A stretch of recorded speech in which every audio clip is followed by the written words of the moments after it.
Can't remember what that's for either.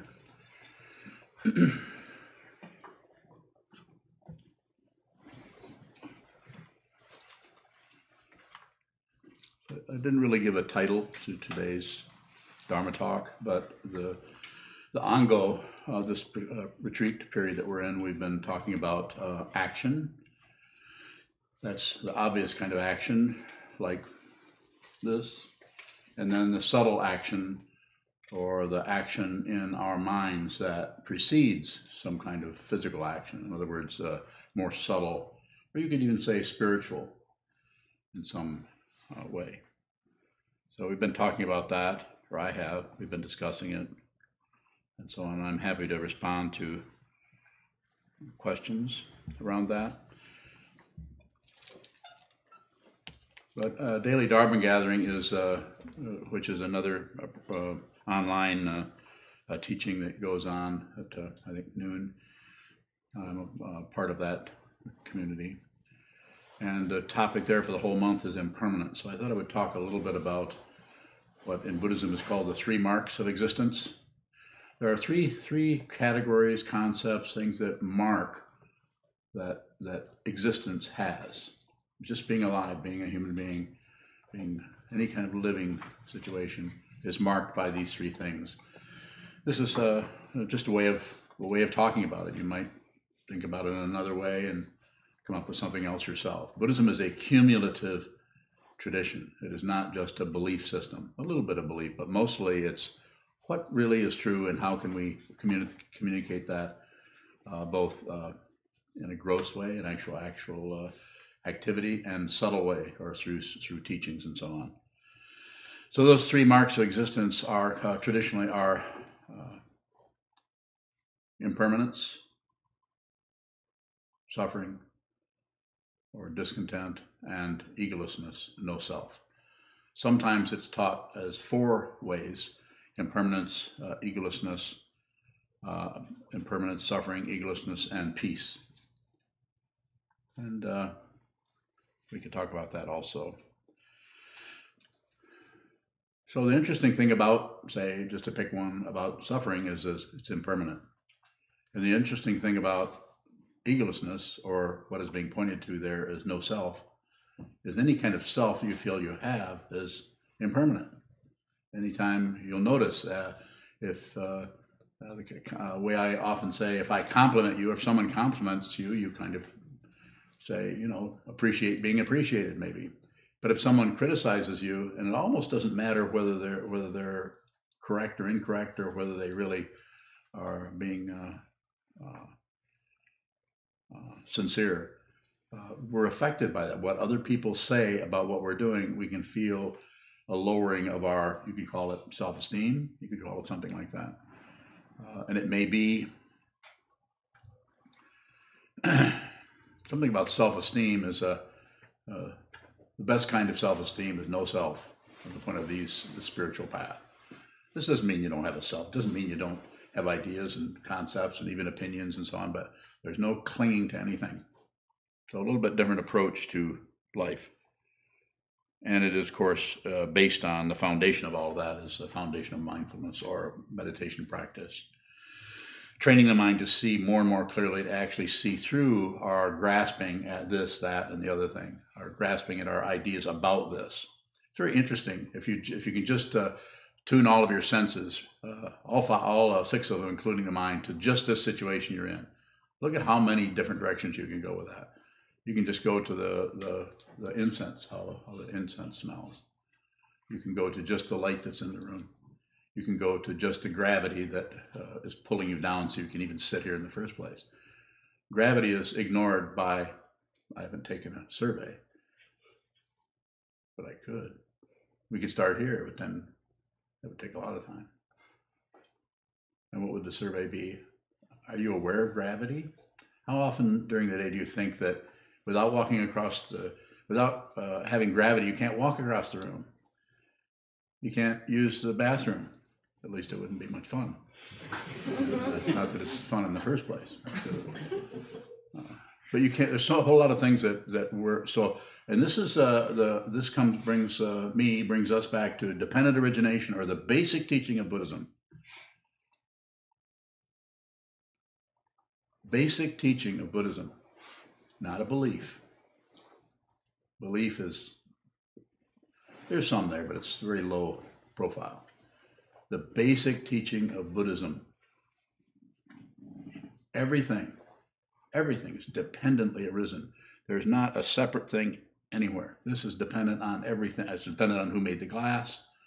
It's dependent on, for me to even show it to you, it's dependent on these hands that are able to grasp it and show it up as an example. Dependent. It's an incredibly huge, immeasurable matrix of apparently individual things.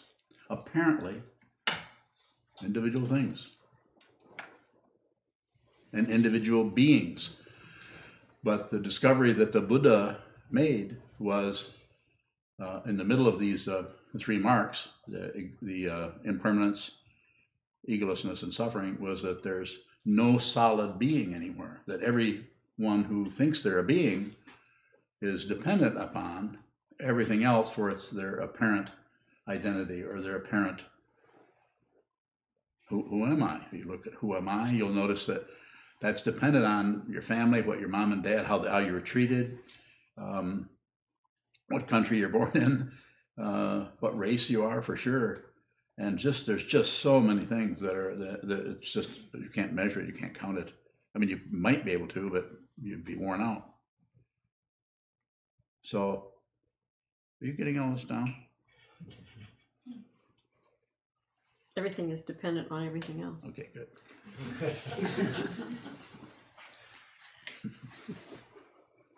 So just like our idea of ourself is dependent on other situations, other things, and most of them are out of our control, out of our say-so. Go look in the mirror, or tomorrow morning when you look in the mirror, take a few minutes between brushing your teeth and plucking your eyebrows, and say, who is that, and what is this, and how did this get here? How did this being? Look at your ears, look at your nose, look at your whole form, and notice you had no say-so about that. And if you did have a say-so about that, come and talk to me, will you? Mm-hmm. There's probably only one person in here who remembers how they got here. She's sitting right there, and she's about this big. She knows, but she will forget. But right now she knows. There's a kind of innocence that comes out of very, very young people. They just are not perplexed about their existence. But they get perplexed as they get enculturated and trained and taught to do this, and this is good, this is bad, don't do this, don't touch that. Be a good little girl. They don't even know they're a little girl, little boy, until you tell them. You kind of remember that. And sometimes they say, no, I'm not. I'm actually a boy in a girl's body, as we hear. Things go like that. It's a very, very, very, I'll do that again. Very, there's another very, complicated. It's so complicated. Please don't even bother with it. Don't bother with going. Don't get into the politics of experience. Don't get into those kinds of politics. I'm not saying it isn't interesting, fun, somehow rewarding in some conventional way, but the very best way that you can spend your time, according to this fellow you're listening to, is to train your mind. And you don't have to join Buddhism. You don't have to be a member of the Buddhist community. Not necessary. Fundamentally, nothing's necessary. But I'm saying if you're going to do something about anything, along with all the other things you do to make a living, to relate to your family, sit down, hold still. You don't need a wall. You can look at the floor. Sit down, hold still, and watch what moves in the mind. Because if you don't do that, then the confusion that you were born with, you're going to start to struggle with it, and it'll probably, and this is not a prediction, probably get worse. It's probably going to get more complicated, and the worse it gets, the more we want to cover it up with opinions, ideas, constructs, beliefs even. But you don't have to do that. You could actually do this yourself. You could actually sit down and let go of everybody else's opinions, including your culture. Just let go. And I very seldom say let go of anything.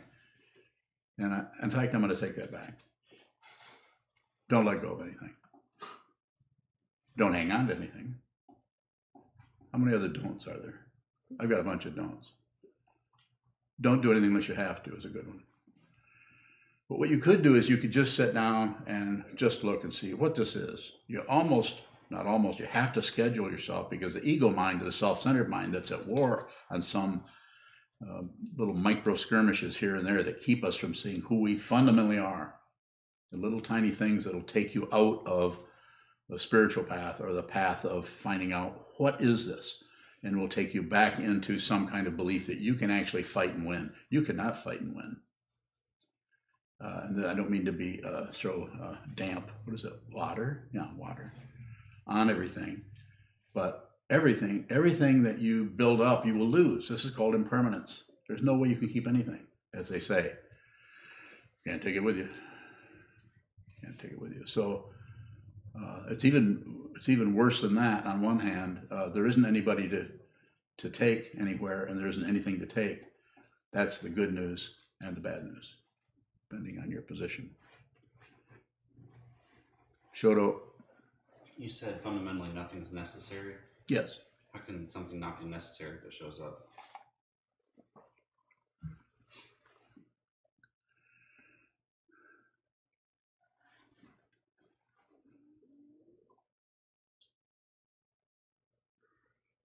Paraphrase your question. Seems the very act of something apparently being here, Yeah. make it necessary. Otherwise, it wouldn't have done that. Well, what it's doing, and your comment on it is extra. If you aren't to say it's necessary, it still would continue to function the way it did before you made that comment. But as soon as you make the comment, here you're looking at something that shows up. I'm looking at you. And as soon as I comment or make any description or anything or evaluation of you, I stop looking at you, because now I start to look at my idea of you, my opinion, and you might go this way or go that way. It's called impermanence. You don't have to label anything. I mean, a little bit, but we tend to go overboard with that because we start to get paranoid about life and death. We start to get paranoid about it, and we want more security, but the security that we want makes things more difficult, because it's an artificial, temporary kind of shielding from everything, living in a little cocoon. We all know somebody. We know a lot of people who live in kind of a cocoon. I mean, if you talk to them, we can talk about the weather. I mean, if you get to anything sensitive, they start to shut down, close off, and try to tell you what they believe and what you should believe too. More on that? That's good. Is our comment on the thing something that's necessary?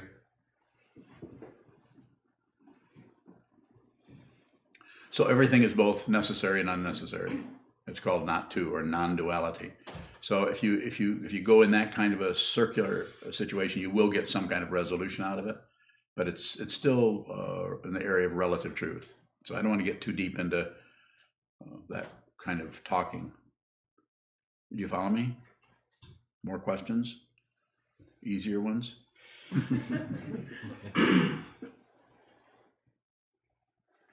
In Vasubhanu's 30 verses, he says, even if you respond with, this is perception only, or whatever arises in front of you, or whatever stops in front of you, it still fell to remain in that only. Yeah.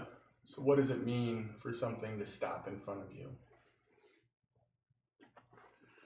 You mean, what do I think it means, or what did Vasubhanu mean? What do you think it means? You don't think things, though. So I'm wondering, what is your perception? I don't need your help. Sorry. What's your question? What do you perceive as something stopping in front of you? A lot of levels of it, but the fundamental level is not separate.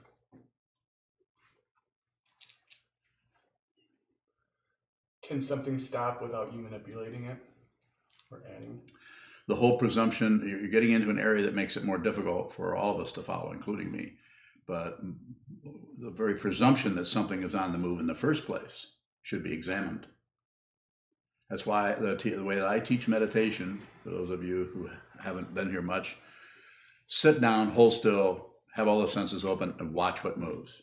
There's nothing to believe or disbelieve, but just watch what moves. So you, in your own body, mind, heart, feeling, intuition, whatever you want to characterize that, you see it yourself. And what I say to do with that, don't do anything with it. Don't let, if it's difficult, don't let it go. If it's difficult, don't hang on. Don't do anything with it. Just take all the energy that would normally go into fighting with it or shutting it down or justifying or running away from it. Put all that energy into looking at it. Look and see what that is.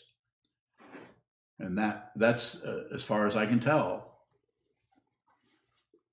that's the only way that you'll get to the fundamental difficulty that is presented by the three marks of existence, or impermanence, egolessness, or no self, and suffering.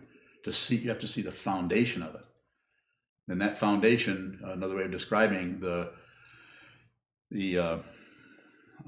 foundation as it is perceived by the mind that is deluded or confused, is that there's a subject and an object, that you're here and everything else is out there. That's a misunderstanding of reality.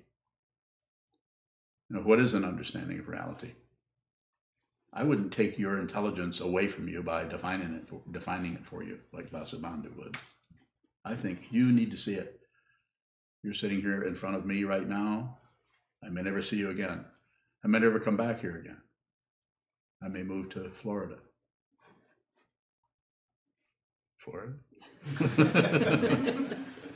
Or you may never come back because you're busy doing other things. But I'm saying just consider that, the idea of just sitting down and finding out for yourself, below, under, deeper than your own perceptions, opinions about things. The way you'll know that you're getting close to that is it will start to get more and more cloudy instead of more and more clear. Something getting more and more clear is delusion, yes. That verse just confused me because I'm confused as how you can see what something is without it stopping. Yeah, it's confusing to me too. So how can we see what fundamentally is? How can we see egolessness without it stopping for that perception to occur? I don't know. Paraphrase your question. I know you already did, but do it again. How can we see anything without it stopping?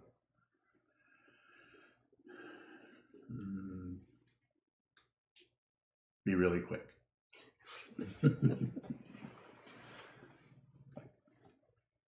Think there's a bird. Oh, it's a bat. Is that a bird or a bat? Notice that birds and bats both fly, and yet if you just see one, you know that's not a bird. There's something kind of mysterious about a bat. So you just watch its movement. But if you watch its movement, it's the very thing we're talking about, impermanence. Nothing lasts. A bird flying, your thoughts going through your mind. If you put it this way, if some negative, let's say negative because it feels kind of difficult, maybe you're sitting in your lawn chair, maybe you're sitting in your car in the parking lot, wondering why you forgot to charge your phone battery, or forgot your phone or whatever. You're sitting, you actually have a few seconds of nothing much to do. And you notice that negative kind of emotions or feelings start to crawl up the side of your consciousness, and you start to get disturbed by it. And to shut down on that, or close it off, or even evaluate it, to say, this is because. As soon as you blame anyone, blame someone else, blame yourself, you've actually stopped investigating. To use a real literal example, if someone investigating a crime scene were to come in and walk into the room and say, well, I know who did this, because I saw him walking by here a little while ago. They must have done it. Instead of actually looking at every possible thing that's there. And that's what the sitting practice of meditation does. It allows you to go deeply down into your personal crime scene and look at it. Don't jump to conclusions about it. Make sure that you absolutely know. You need to know. When I say you need to, I always give everybody a pass on that. You don't need to do anything, especially what I say. Maybe you should just do what you think. But when you go down into that, what you discover there, you won't be able to say anything about it, probably for quite a while. Seeing the truth doesn't mean you know how to talk about it. Yes. You said that there sometimes use peace Yes. as the fourth. Can you explain that? So we have impermanence. Just the nature of existence has 3 marks or 4 marks, depending on what direction you're going. The Buddha came out from his palace 2,500 years ago, as the legend goes, and saw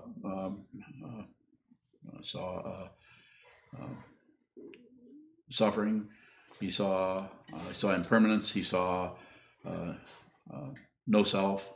He saw that everything was without a self. He saw a corpse. What else did he see? Disease. Huh? Disease. Yeah, he saw someone that was sick. So anyway, he saw all of these things, and they showed up as impermanence, no self, and suffering. And then the fourth one that he saw a mendicant or a monk. It wasn't a Buddhist monk. There was no Buddhism then. It was probably a Jain or a Hindu monk. And he saw, and it's like, this teaching is laid out this way so you can get an idea. He probably didn't see that at all. But he wanted to say there's this, there's this, there's this. There's also the path of peace,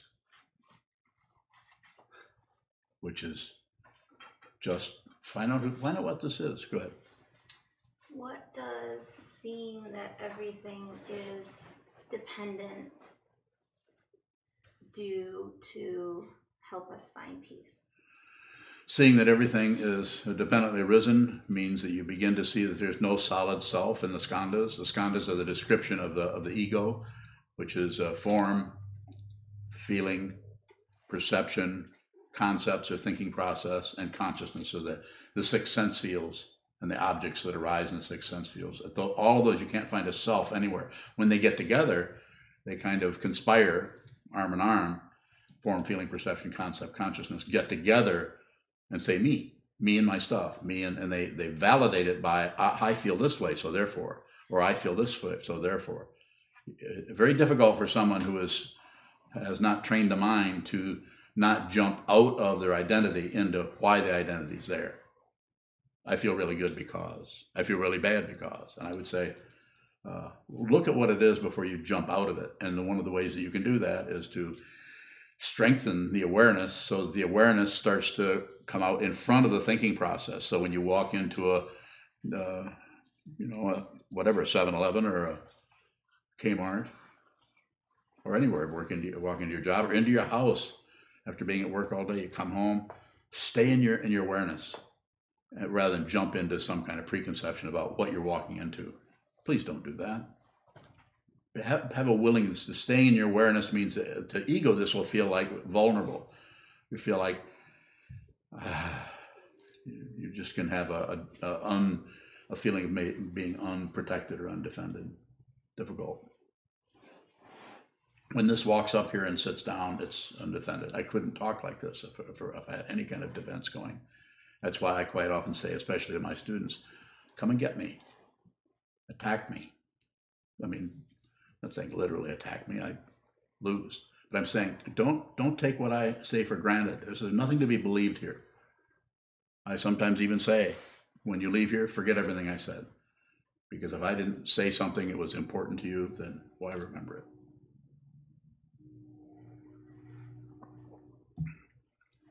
Or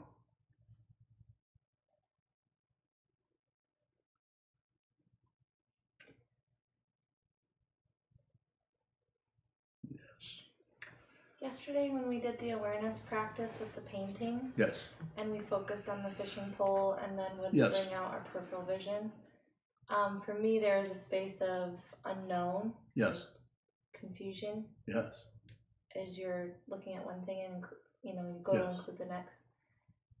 I'm wondering if that's important and what you think that is. Yeah, it's very important.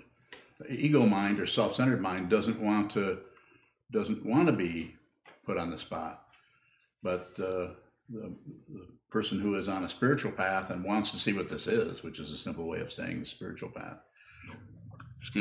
then this person will begin to see the confusion as something that's valuable. Just like if you, to put it in a very mundane way, if you decide you're going to be an explorer, you're going to go into a woods, you're going to go on a walk in a woods that you've never been in, it's going to be kind of confusing. You'll look and say, well, I could walk here. Well, there's a river there. I need to walk. If I want to get there, I need to find a way to cross the river. So you're confused, but you're clear about your confusion. I'll say that again.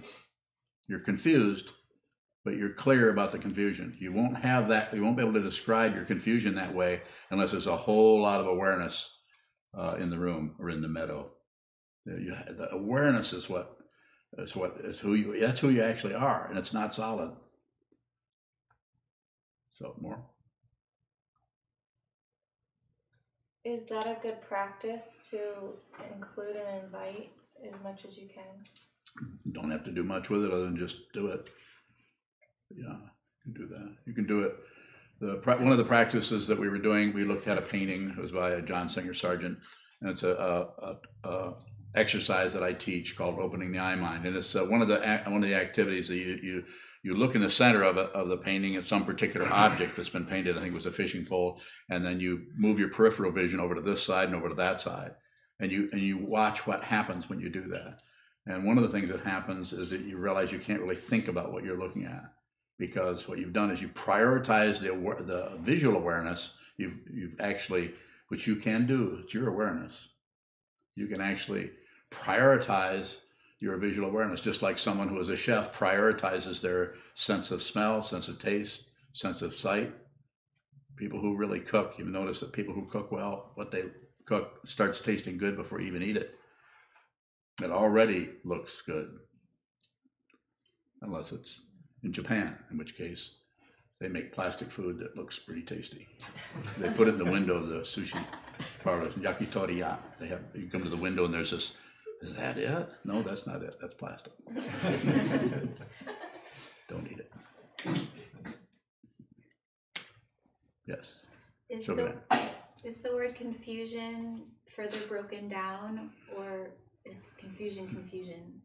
I think there could be lots of levels, but you'd have to go to the first level is, I'm afraid. And then you would go, and then you wouldn't have any comment on that, but you would, a spiritual path, when you say, I'm afraid, then you say, well, who's afraid? You can't find anybody. And if you find something, it doesn't last. And what I was going to say earlier, not to jump away from what you're asking, but what I was going to say later is if something comes into your mind and it's abrasive, difficult, rough, or painful, if you don't do anything with it, it won't last. It's impermanent, and it's changing. It'll just, there's no guarantee, but if you're doing anything with it other than looking at it, if you look at it, it has just like a cloud going by. But if you do anything with it, it's almost like it crystallizes or it solidifies or you fixate on it, and then you start to get upset. The ego mind, the self-centered mind, gets upset about that. Then that stabilizes it temporarily, albeit for 3 years or 32 days, and suddenly you're just locked down on some feeling that's just it was just on its way through, and it's probably this feeling, if it had a little personality, like a little cartoon, is probably shocked that anybody's even interested. There's somebody really interested in, why am I feeling this? As soon as you say, why am I feeling this way, you start to look away from the feeling. I know it's be much easier just to blame something. And it's not that, don't misunderstand, I'm not saying that this didn't cause that. It did, but if you belabor that, you will get wound up in a knot that causes you to live in a very materialistic world. That's why all of science is scientific materialism. Science won't look into the spirit realm because it can't find any solid proof there. So therefore, what does it do? Covers it up, or just say, well, that's just malarkey. Just like the whole thing with flying saucers, aliens, unidentified flying objects. They won't look at it. They do a little bit, but they don't go very far. And therefore, the people who are looking into it are turning up all kinds of incredible things. And I'm not here to promote anything. I'm just saying that I can name 15 or 20 different directions that you could look that most of the world is shut down on, doesn't want to look at. I just heard an example of to us, or to alien, if there's an alien intelligence that is superior, they certainly don't want to go to war with us. You know, they can do whatever they want. They're not going to go to war. They would have done that a long time ago. And the commentary that I liked is it'd be like us trying to explain to a chimpanzee how a car works, let alone what it's for. A chimpanzee could see it, could crawl around in it, could fiddle with things in it, but it doesn't have the intelligence to really even understand it. So the contrast between humans and higher intelligence coming from another star system or coming from another dimension. It doesn't have to be another star system. The mind is completely filled with dimensions. I can create something right in your amazing mind right now and show you an area. And all I have to do is say, red banana.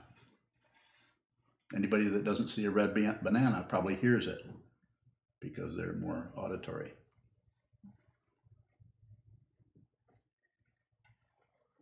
Where's Jason? He's helping. Huh? He's helping. Helping what? Got our snacks ready. Oh, good. Snacks. So what I'm trying to say with that is everyone will have a different image. You might not have much. You might see the word, the banana. You might just some kind of a feeling of that, or maybe the smell, or maybe the taste. But you'll have something happen just because everything is dependently arisen. And so anything I say is going to show up in some way in your the matrix we call the mind or consciousness. I think I'm empty of handkerchiefs. That looks brand new. I think I'm about to ruin it. Pardon me. So that little kind of a demonstration of that area of the mind, it's not just that, it's vast and unmeasurable that goes on and on and on consciousness. Who you actually are, just to give you a taste of what I'm talking about, who you actually are, not the imaginary made up ego that's sensitive to what people think or is worried about death. I'm not talking about that one. I'm talking about your actual spiritual identity, which is transcendent, without limit, and you can't find it. If you find it, it's a thing, and it will end. You can't find something that hasn't been created. And spiritual, that's a realm that is called unborn, unceasing, with a nature like the sky. It's unborn and it's unceasing.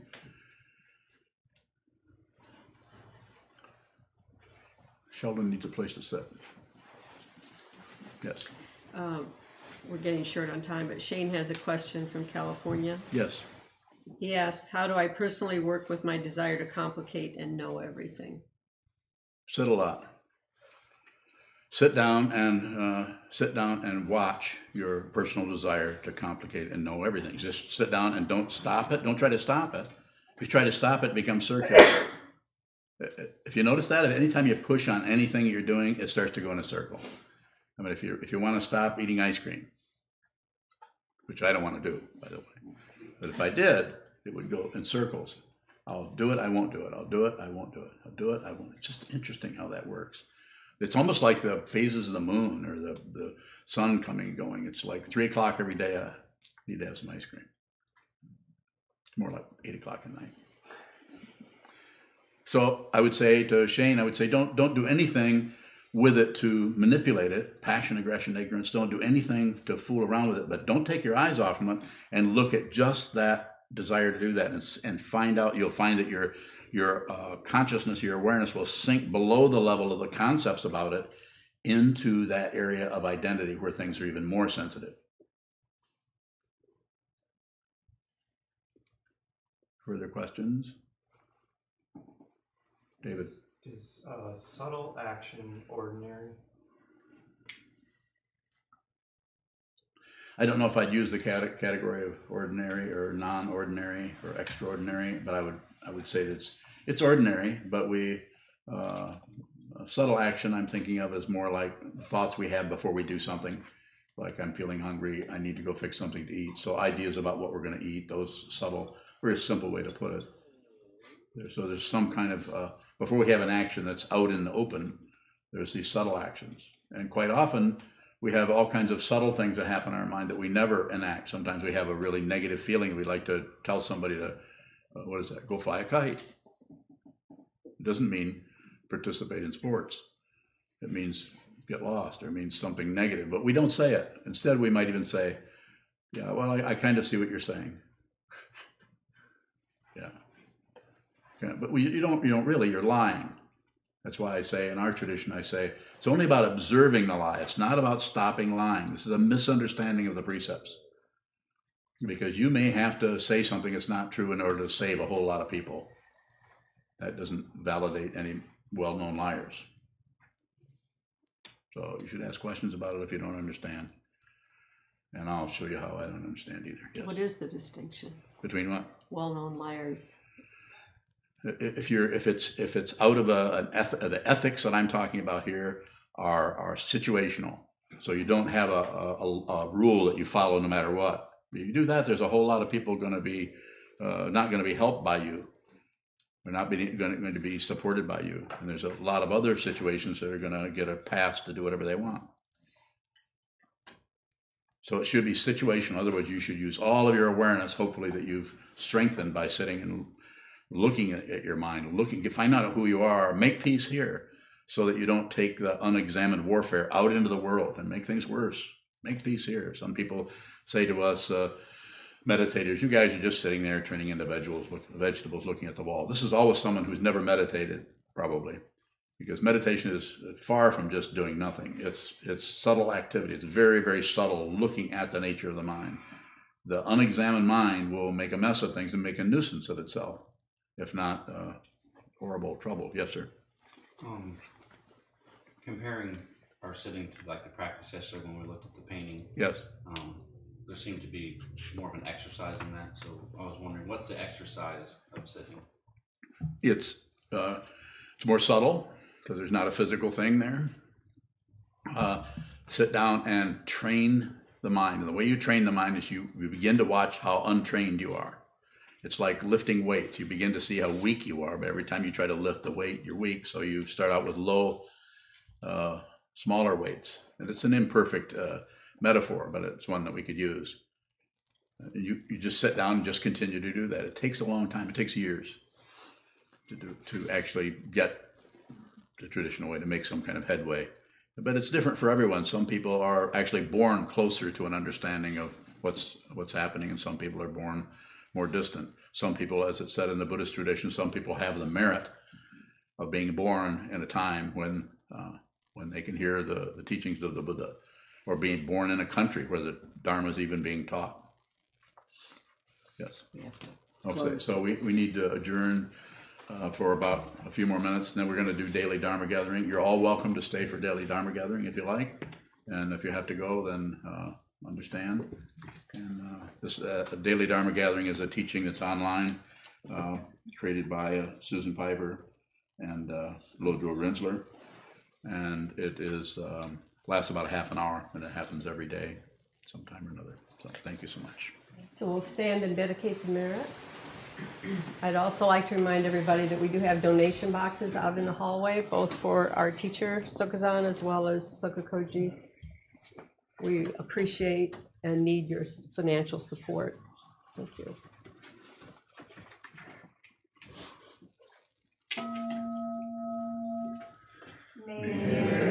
Penetrate into all places so that we and every sentient being together can realize the Buddha's way.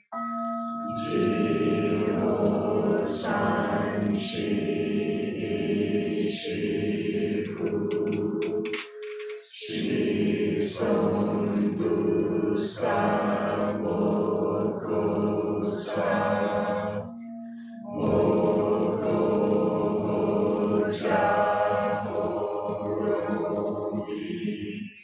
the 10 directions, the 3 worlds, all Buddhas, all venerable ones, Bodhisattvas, Mahasattvas, the great Prajna, Paramita.